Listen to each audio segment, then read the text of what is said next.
I don't think I can do this.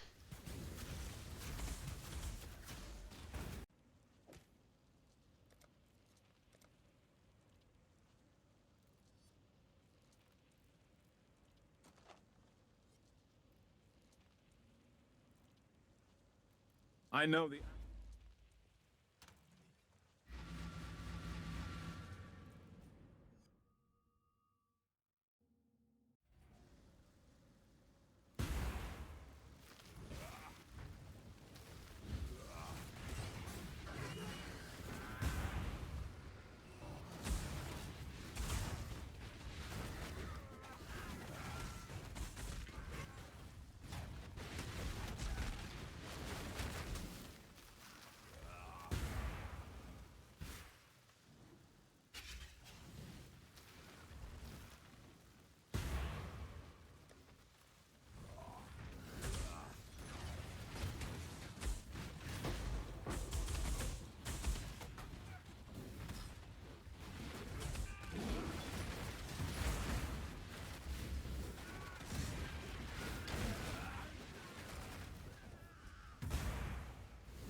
I've killed countless thousands. What's one more?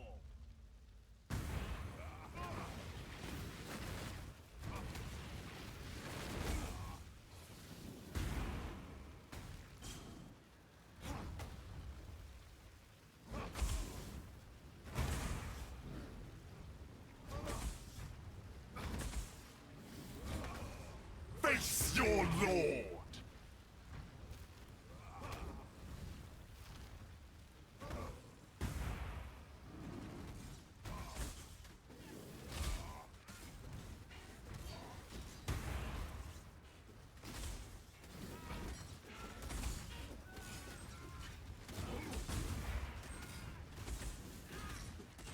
Face your lord!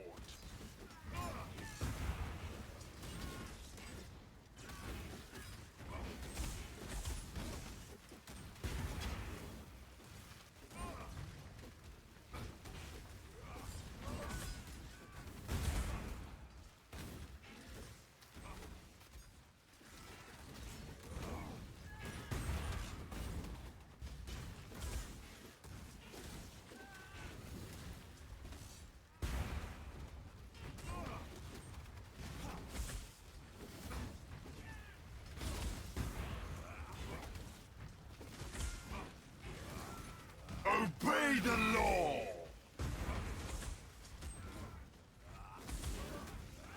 Lawless fiend!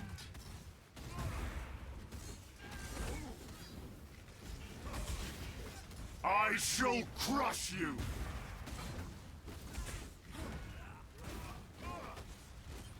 Obey the law!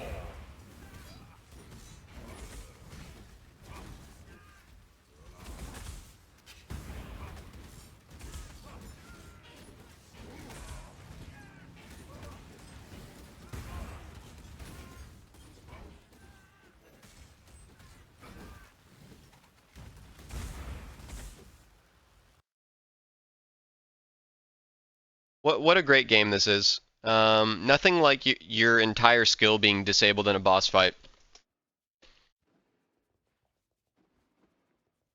Yeah. Worked the entire map, get into the boss room. For some reason, it's disabled. This is atrociously not acceptable. Is not okay what just happened. Absolutely not okay. This one's not your usual romp, Godslayer.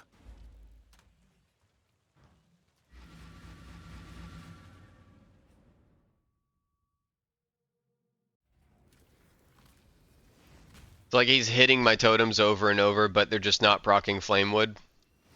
And it's not like a map modifier or something like, oh yeah, when you get into the boss room, totems can't spawn Flamewood anymore. No.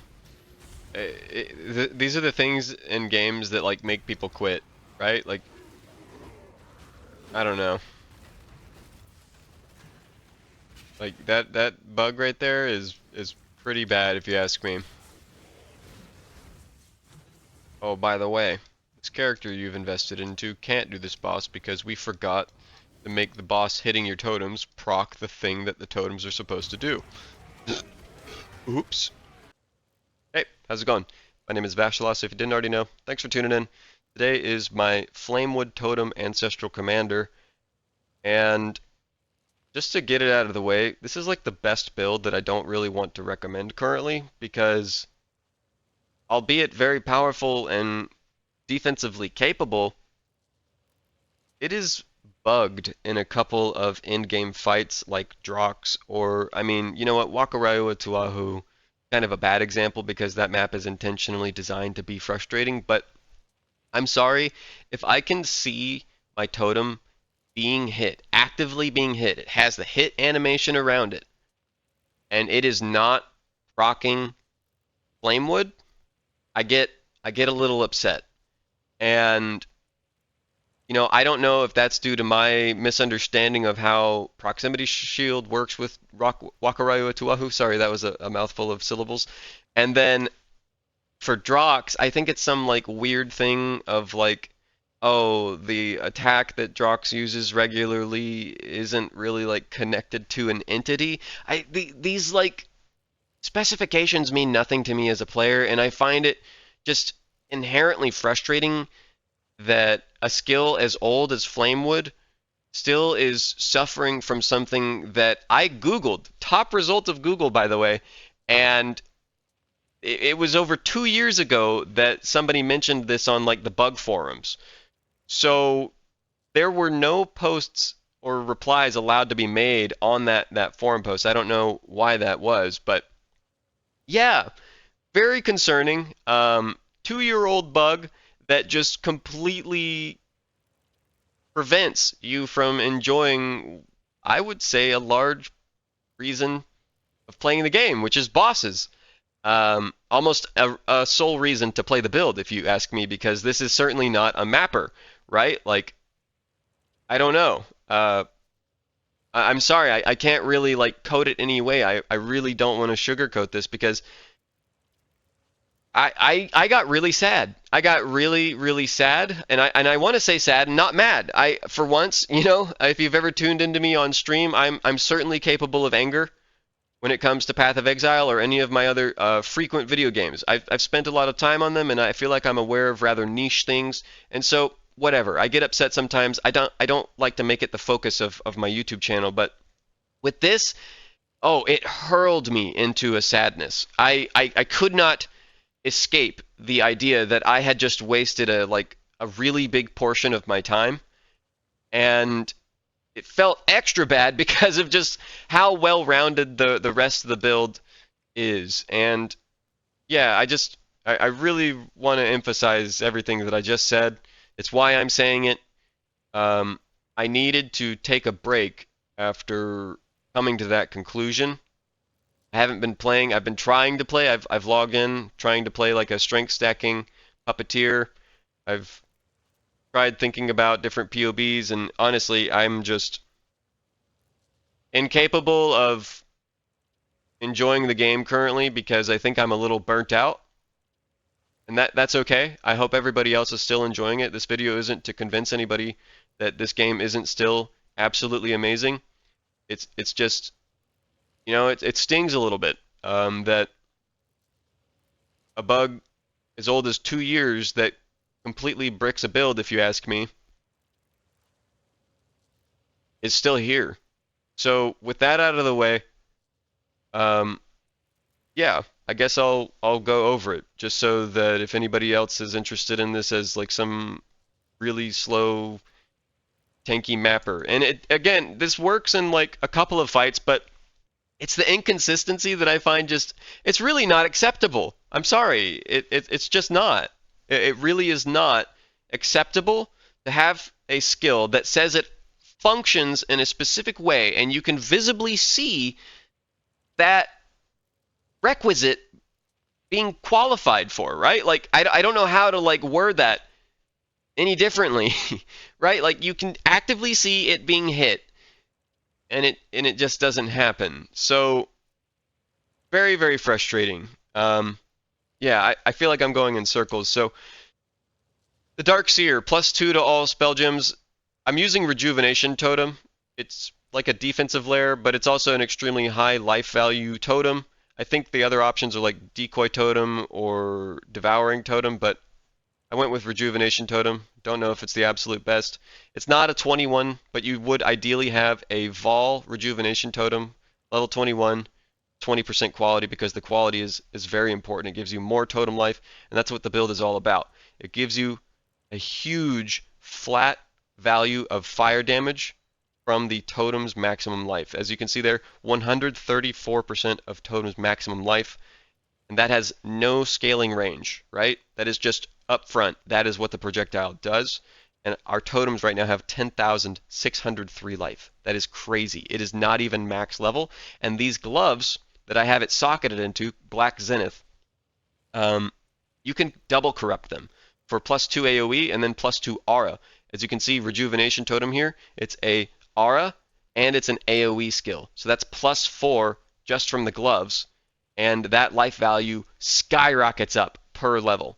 You get a Dragon Fang's Flight, that gives you +3 all rejuvenation totems. It's another 3. What's it at right now? Even at level 18, it's a level 23 gem. I've got in Fire Penetration. I don't know whether it would be better to have multiple totems support. That's what people would do on like standard.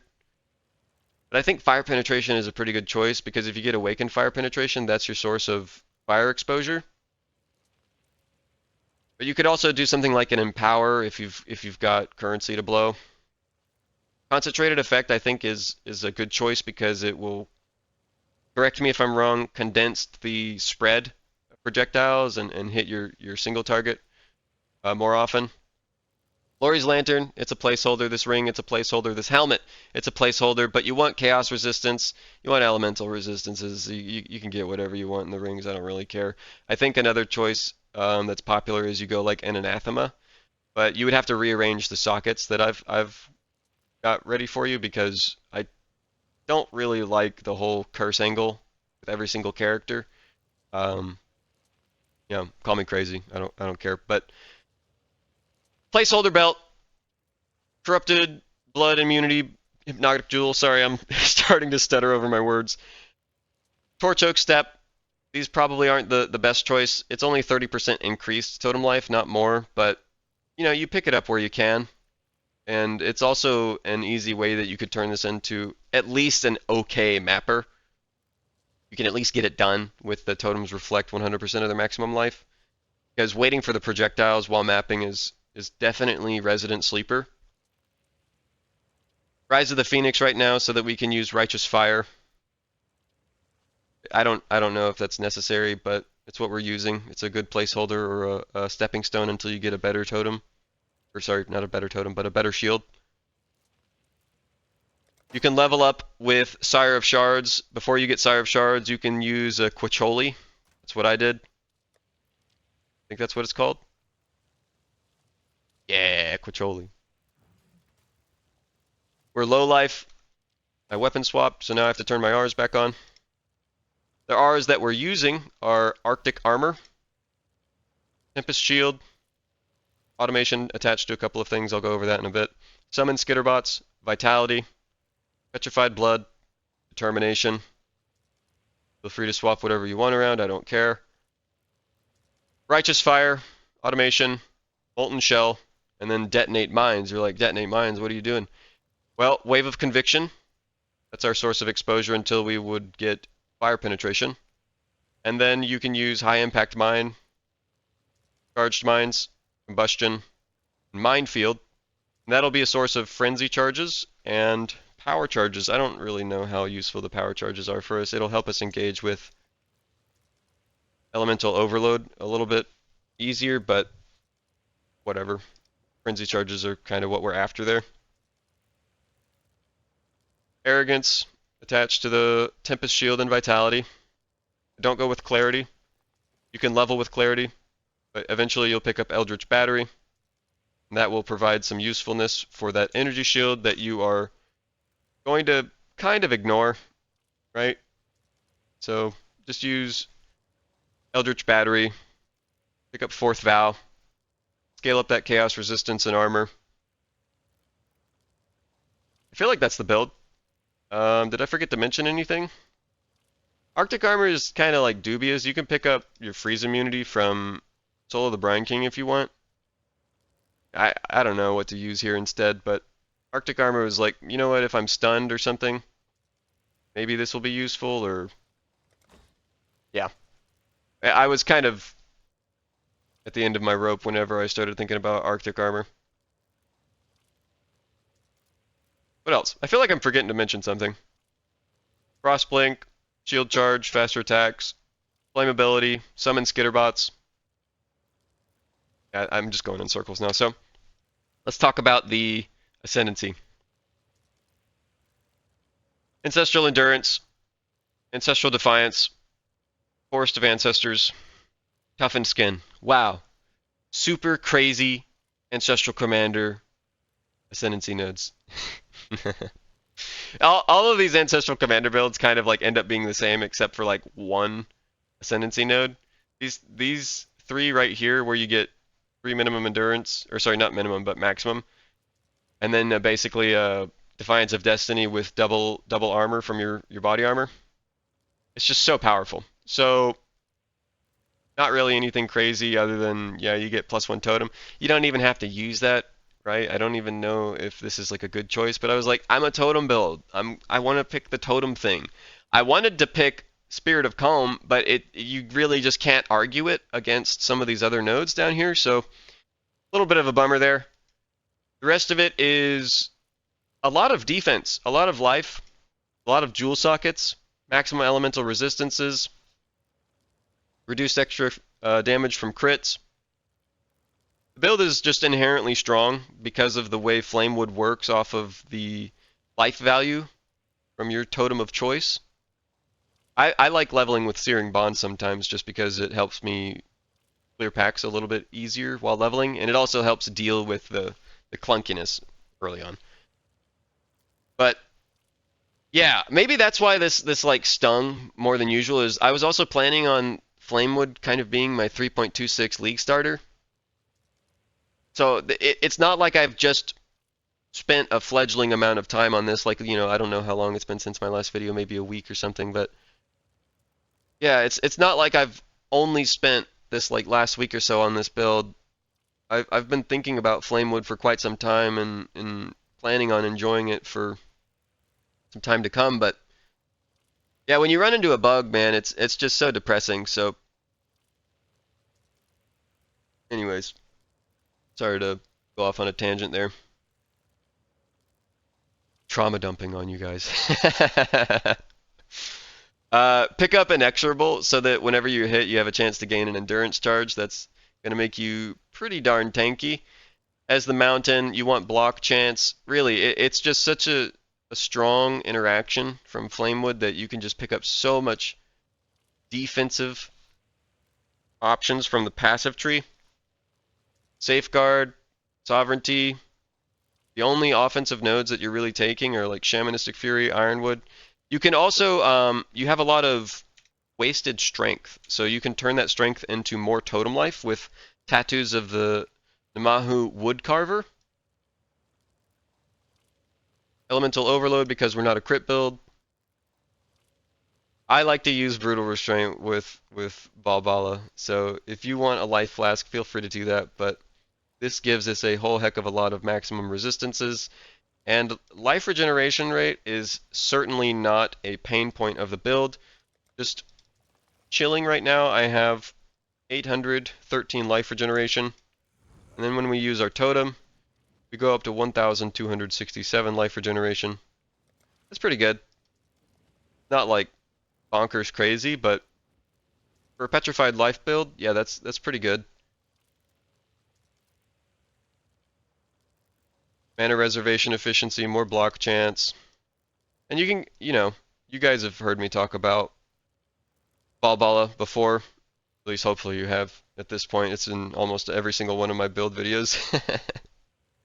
But you can get some interesting stuff on those flask suffixes besides just the maximum elemental resistances on the implicit. So play around with what you feel feels good. We're low life build because of Petrified Blood. I can't remember what Alkaiser video it was, but yeah, he made a video where he's like, this is the meta for melee builds. We're not a melee build, but we are a Petrified Life build, and I think I remember him saying that you can get like, you know, a reasonable amount of armor, and Petrified Blood will kind of figure out the rest for you. I don't have spell suppression, so maybe that's like the missing link here as to like where I've overinvested in terms of offense. But whatever. I like Righteous Fire and I like being a low life build, so more damage, low W. That's the build, I think.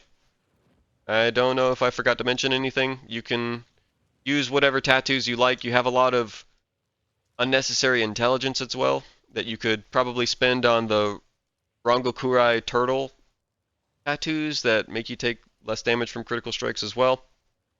You can make this a really tanky build for really cheap. The gloves with +4, not cheap. But you know, so she goes. The Dark Seer, it's only like a divine or two. But it's really good. It's really good. Torch Oak, you can pick them up as soon as you want to equip them. I think it's like level 37 or something. But it's definitely very nice as soon as you can. Just get the best rings that you can with some chaos resistance. Lori's Lantern, as cool as it sounds, right? Like you've got block chance and you've got these other like percentage of chances of happening whenever things hit you. But unfortunately, damage of enemies hitting you is unlucky. Only applies to the damage, right? Wording is really specific in this game. Sometimes, not all the time, as we learned with Surfcaster, but in this case, damage is an important word. So block chance does not factor into that. Chance to evade does not factor into that. It is only when something actually has qualified to hit you, and then the damage will be rolled twice. It also doesn't even affect critical strikes. Bummer. So Lori's Lantern is seemingly pretty cool, but yeah, just rolling it twice isn't really all that great, if you ask me. It'd be an awesome ring if it worked intuitively, right? Like if it just worked the way that you would like, oh yeah, I've got like these other things happening. But no. Sorry to disappoint. I wish I could say that this build is like, yes, this is the build that I've been waiting for. It's as clunky as I am, and I'm proud of it. But I didn't even come up with the concept of Flamewood. I don't know who did it first. I watched Woolfio.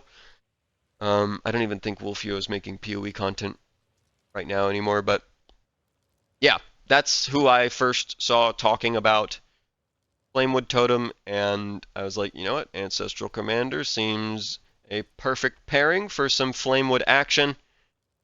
And I was right. It certainly is a good playthrough of the game. You are just so tanky, and you will absolutely destroy bosses without even batting an eye.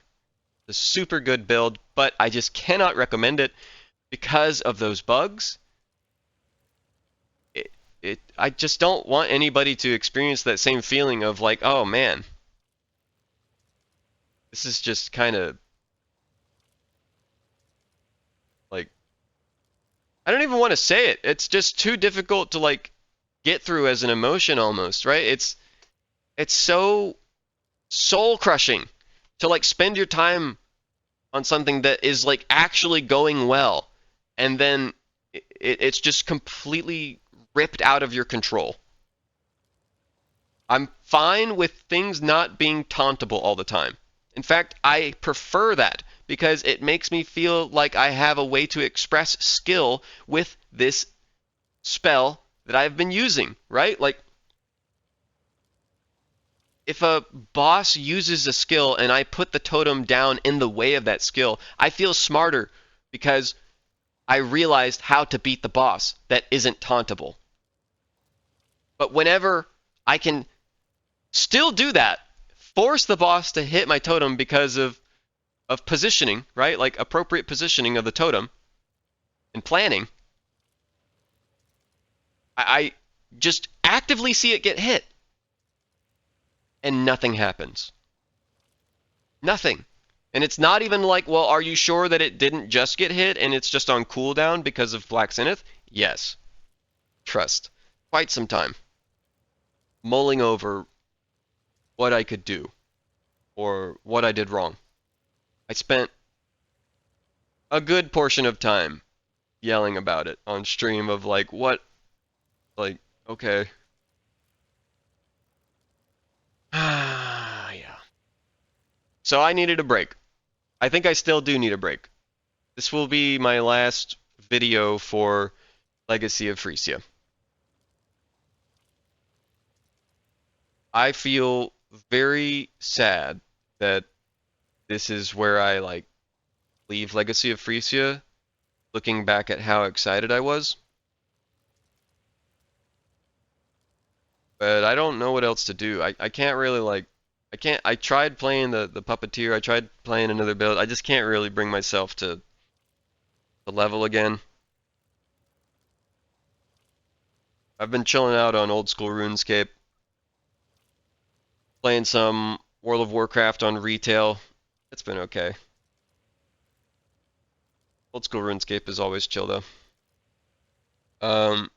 Retail, I'm mainly like just leveling a new character, watching the raid world first in the Undermine.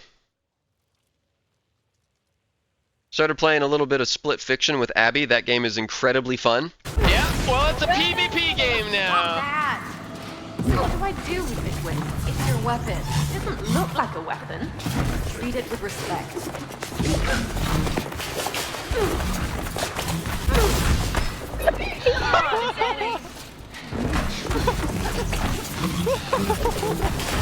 If you have someone to play it with, I could not recommend it more. Dan, am I stuck on this side, or how do I go back? Yeah, you're stuck on that side and I have to help you. I have to be helpful instead of a troll. Ah! But will you be able to survive this? I haven't even gotten into what I feel like is like maybe 5% of the game. Where are you at? What the fuck? Absolutely great time. Okay.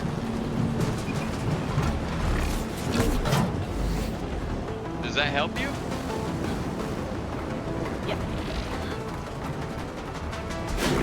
What about that? What about that? What? You thought it'd be easy, huh? What is this? Stop that. Still swinging here, Zoe. Ah! You are. You've got to try it.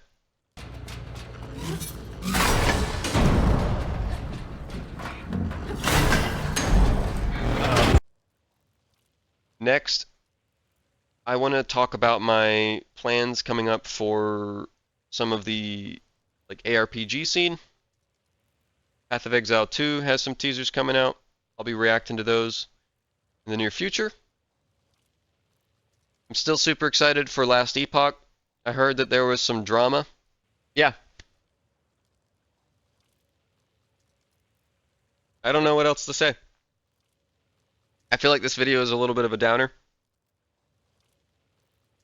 I'll leave the POV down below if anybody wants to mess around with it or level with it. It really is a strong build, but for me, a little unacceptable. A little emblematic, if you ask me. 2 years. And that's it. Thanks for tuning in. You guys have no idea how much it means that you took time out of your day to listen to me yap about my experience on this build, even though at the end of the day, I'm not even going to recommend it because of the flaws thereof. So, whatever. A little extra carbon dioxide towards the wind. I hope you found it informative. I hope you found this entertaining. I hope you'll tune into my live stream. I still stream every single day, and I plan on doing so this afternoon as well. Probably a little bit of old school RuneScape, maybe a little bit of World of Warcraft, watch some of the World First race again. Who knows? Definitely some Split Fiction if Abby has time for it. That game is an absolute riot. Really, really can't recommend it enough. And hopefully I will see you guys in the near future. I certainly have some other videos planned, and I'd love to have you there. Peace out. Have fun.